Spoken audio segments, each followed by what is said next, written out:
Assalamualaikum warahmatullahi wabarakatuh. Pada video kali ini kita akan membahas perbedaan bobot dan skor dalam penilaian. Bagi Bapak Ibu yang baru berkunjung ke channel ini, jangan lupa untuk subscribe dan bunyikan lonceng notifikasinya agar dapat informasi seputar pendidikan video pembelajaran komputer dan produktivitas dari channel ini. Mari kita bahas perbedaan bobot dan skor. Seringkali ketika kita mengoreksi pekerjaan siswa kita, berbeda-beda cara-cara dari guru memberikan penilaian. Ada yang memberikan centang saja, ada yang memberikan skor, dan bahkan ada yang masih menyamakan bobot dengan skor. Nah, sebenarnya seperti apa? Mari kita lihat perbedaannya. Bobot adalah bilangan yang dikenakan terhadap setiap butir soal yang besarnya ditentukan berdasarkan usaha peserta didik dalam menyelesaikan soal itu. Pembobotan mempertimbangkan beberapa hal. Yang pertama, kedalaman, keluasan materi. Yang kedua, kerumitan atau kompleksitas, dan yang ketiga, level kognitif yang diukur dalam soal tersebut. Bobot ini digunakan untuk menghasilkan nilai akhir dari penilaian terhadap siswa itu.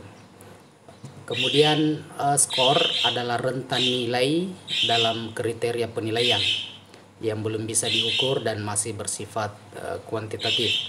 Skor ini digunakan untuk mempermudah pengoreksian jawaban peserta didik berdasarkan kriteria penilaian. Nilai yang saya maksud tadi, ada guru yang hanya memberikan centang, ada yang memberikan rentang angka rentan nilai. Itu yang dimaksud dengan skor. Nah, untuk lebih jelasnya mari kita perhatikan contoh berikut ini.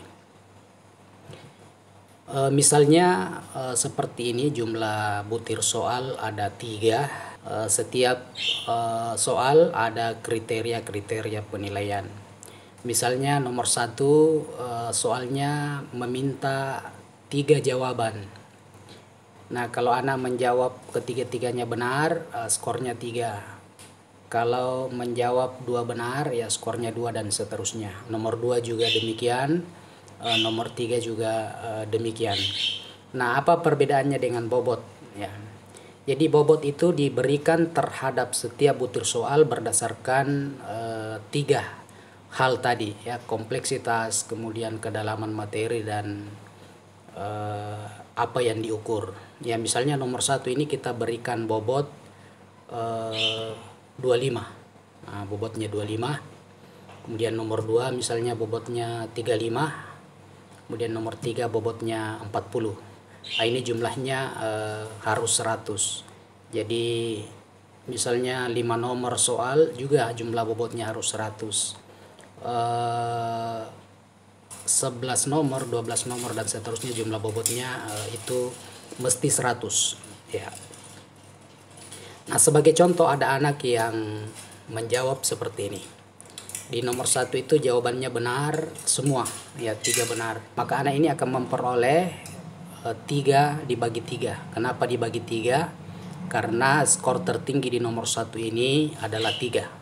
Lalu dikali dengan bobot, ya, itu sama dengan 25. Nah, yang kedua, nomor 2, anak ini memperoleh nilai 1 karena jawabannya mendekati benar saja. Maka bobot yang diperoleh anak adalah 1/2. Per 2 itu adalah skor tertinggi dari nomor 2 ini. Kali bobot sama dengan 17,5. Kemudian misalnya menjawab di nomor 3, jawabannya benar 2. Nah, itu jawaban perolehan anak dibagi dengan skor tertinggi di nomor 3 ini, yaitu 4. Lalu dikali bobot, 40 sama dengan 20. Maka anak ini kalau dijumlah bobotnya atau nilainya, nilai akhirnya hanya memperoleh nilai 62,5. Nah, dari sini Bapak Ibu kita sudah bisa membandingkan atau membedakan antara bobot dengan skor. Ya Bapak Ibu, untuk lebih jelasnya tentang penilaian ini bisa nanti lihat di rujukan yang kami pakai, yaitu buku panduan penilaian tes tertulis yang dikeluarkan oleh Kemdikbud. Demikian video ini, mudah-mudahan bermanfaat. Terima kasih telah menonton. Jangan lupa untuk like, share, dan subscribe. Assalamualaikum warahmatullahi wabarakatuh.